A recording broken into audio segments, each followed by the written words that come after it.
My blood, your blood. From disorder comes unity. Trick the trickster. But what if the trickster tries to trick you while you're trying to trick the trickster? And then you try to trick the trickster even though the trickster is trying to trick you. And then it becomes tricky. It's tricky, tricky, tricky, tricky. The Puppetman is a Shudder original written and directed by Brandon Christensen, who did films such as Superhost, Z, and Still/Born. Check out his IMDb page for the full list of his work. And also written by Ryan Christensen. No relation, I imagine. In all seriousness, great that family, or at least associated family, are able to work together. And also written by Matthew Manjerides. If I mispronounce that, I do apologize. Producer of The Last Drive-In. Talk dirty to me. Okay, I'm trying to have some fun here. The Puppetman involves Michael, who is played by Allison Gorsk, who basically had a very, very troubled childhood, shall we say.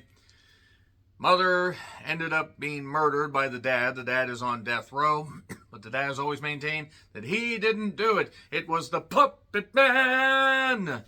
Good old Pepsi Man shout out right there. The Puppetman, who is a trickster, and it is something that is absolutely vile. And if you don't say anything, then he won't do anything. But if you do say something, then he will make you pay. If you aren't aware of his existence and you don't acknowledge it, then you're fine. I think that's what they were going for. So, yeah, Michael, that's without an E, by the way. I wasn't sure if there was a weird pronunciation until I watched the movie. She's just trying to fit in college, and her and some friends end up staying behind somewhere in Buffalo, New York. That's at least where it was filmed. I don't know where the film was actually supposed to take place, but it was snowy, so by God, it definitely was somewhere in the Northeast, where the winters can be fucking brutal in the U.S., and they end up running into some trouble, shall we say, because it turns out that there is a lot of shit going on, and Michael's past is coming to the forefront in the present, and they must solve this mystery before their whole history, the Puppetman tales. Woohoo! So, yeah, it's just a possession film on the surface.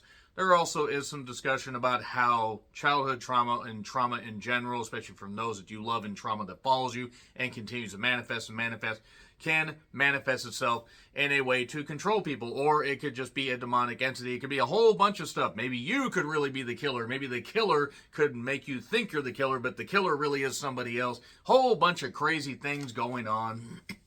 And then it just, after all that setup, it just kind of dissolves into possession stuff where deaths happen and certain things happen, and then we get introduced to characters and that really don't mean much of anything, and then we have other characters that were in like one scene that show up a little bit later on. They're like, okay, wait, we need to introduce this subplot, and the movie's messy. There are good ideas here. There actually are some pretty damn good ideas. Maybe not wholly original. A little bit of familiarity, a little bit cliche, but some stuff that could work, and ultimately a few things do work. I think a couple of the death scenes are nice. I think the acting is fine for what it is. One standout, the character of Charlie. Angel Prater, who I think could have a bright future in horror. Allison as Michael isn't bad. The guys, there's Danny. Oh, hi, Danny. So he's all right. He's fine. Like, there's this one, like, very, very Jim Bro guy, the character of Glenn. Boy, the way Glenn Miller plays. But again, the death scenes are fine. The story has some decent progression, but then it just sort of ends in an obvious way. Like, there's really not a lot of shock about this. It just kind of stays on a linear path with a couple deviations, but then right back on that linear path where there are some things where, okay, this is kind of scary, this kind of stuff, but a lot of it just is kind of, It's on Shudder if you want to check it out. It's not bad. I've certainly seen a lot worse than this. I've seen better than this, but I would recommend you guys check it out. It does try to do a couple different things, even though it mainly stays on that linear path. So credit to the cast and credit to the director and writers for trying to make the most of something that is sort of the same with the Puppetman. Yeah, the good old Pepsi Man stuff. Anybody remember the Pepsi Man movie or video game that is? Nevertheless, fine enough movie for what it was, even if it aimed high and kind of just stayed on the ground. So let me know what you guys thought, but I am going to get into spoilers. That's your warrants on Shudder if you want to check it out. Let's get into it. 3, 2, 1, and spoilers. Okay. So Michal was kept in a cage while she was a child. We open with the scene of the dad killing the mom. It's pretty goddamn brutal. Actually, there are some brutal death scenes in this, and it's kind of nice, I'll say that much. And there is a puppets on a string rendition that actually isn't all that bad. Not as good as the Gail Kim version. Anybody that's a longtime wrestling fan, a deep cut wrestling fan, will love that. Everybody else will be monumentally confused. So, we have Glenn Cameron Wang. sorry, mature. He's the gym bro, and then you have Danny. I'm not going to try to pronounce the guy's name. I would probably fail at it. But it's Kiocyr. That's first and last name. Michal has a friend, Charlie, who is there for her. And also, Michal's arm tends to be bleeding quite a bit. She's sleepwalking, doing some stuff, on the wall where she's drawn like a Holy Trinity thing. And then they're up drinking on the roof, and then Charlie suddenly freaks out and starts walking backwards and walks off the roof. So, okay, it turns out there's a mind control demon thing going on, and yeah, that doesn't end up going all that well. There's let it die, or let it lie, let it die, let it lie, let it die, don't say anything, don't think it, don't say it, don't think it, don't say it. It really is like the Bye-Bye-Man, except without Jenna Cannell. And then everybody has to try and figure out what the hell's going on. There are people grieving. There's a psychic that gets involved. The lady who plays the psychic is fine. She's fine. She does a seance type thing. That doesn't go all that well because she realizes, oh shit, all this stuff that Charlie thought was really going on, filming Michael sleepwalking, it ended up ultimately killing her because you end up exposing the demon, and the demon is now aware that you know when the demon is going to fuck you up. And then that psychic lady gets introduced again. Michal basically demands answers from this psychic lady, because it turns out that the Puppetman, the demon, is inside Michal. And then a little bit later on, she's talking to Danny. Glenn is not doing all that well. I will say that the character of Joe, who was played by Anna Telfer, she's fine. I'd like to see more of what she could be in. They end up not doing all that well because Joe gets a book from the psychic lady. And that doesn't turn out all that well. She's smoking in the library.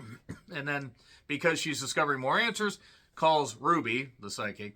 She ends up suddenly freezing up. And then the book gets set on fire. And then she puts her face in the fire. And this takes a while. Meanwhile, Glenn is putting too much weight on there and he's getting controlled. And then the weight bar falls into his jaw while Joe burns her face off. I mean, that was fine. That was fine for what it was. Those were a couple decent little death scenes, even if they took a little bit long. I think about 10 minutes this movie could have been trimmed down, and I don't think we would have missed much of anything, but nevertheless. And so all that's left is Danny and Michal.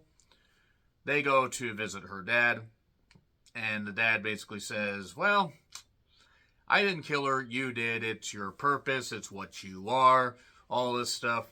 Mind you, we have about 30 minutes left at this point, if that. She then suddenly is taken over by the Puppetman, and people start dying indiscriminately. Like, Danny talks to the psychic, and Michal's wondering what the hell's going on, but the demon is out because the demon knows, but Ruby tries to play it off. And then Danny gets a whole bunch of money, the money back, with messages written on it. But the Puppetman knows, and makes him bash his head against the goddamn steering wheel until he dies. Right during that, though, Michal says, please let us be together. No. Boom, boom, boom. And then he just dies. So, she goes to the police station, trying to get arrested, trying to get the cop to shoot her before the Puppetman comes out. One cop shoots himself. There are 4 in a room. And then suddenly, boom, boom, boom, they shoot each other. Now, there was a little bit of an earlier scene with the detective, played by Michael Parra, who he's Detective Al. You can call him Al. And he was interrogating Danny and Michael, but then he suddenly ends up shooting Michael with a like a tranquilizer dart. It's weird. Now it turns out him and the psychic are working together. We have 15 minutes left at this point. It seemed like there were things that were stretched out and then things that were rushed. I don't know what the hell was going on here. The psychic, Ruby, she says, I'm going to take her here. I'm going to do some stuff or whatever. We're going to go to see the dad and trick the trickster. Get your dad to take on the demon and then all will be good. The dad then gets executed after one final talk between father and daughter. And then the puppet man's right back in Michael. So what did we really accomplish? Is it a good ending or a bad ending? It's an ending. That's enough. The trickster was tricking you while you were trying to trick the trickster. I mean, I don't mind things left up in the air, but there were some things where I was like, okay, that could have used a little bit of explanation, and oh, that was obvious, and yeah, we kind of knew that's what was going to happen. C gets a C. It has good ideas, but just doesn't, I think, execute them well enough. In my opinion. Anyway, let me know your thoughts in the comments. Like, share, subscribe, Twitter handle in the description. I'm John Rentlin. I'll see you soon.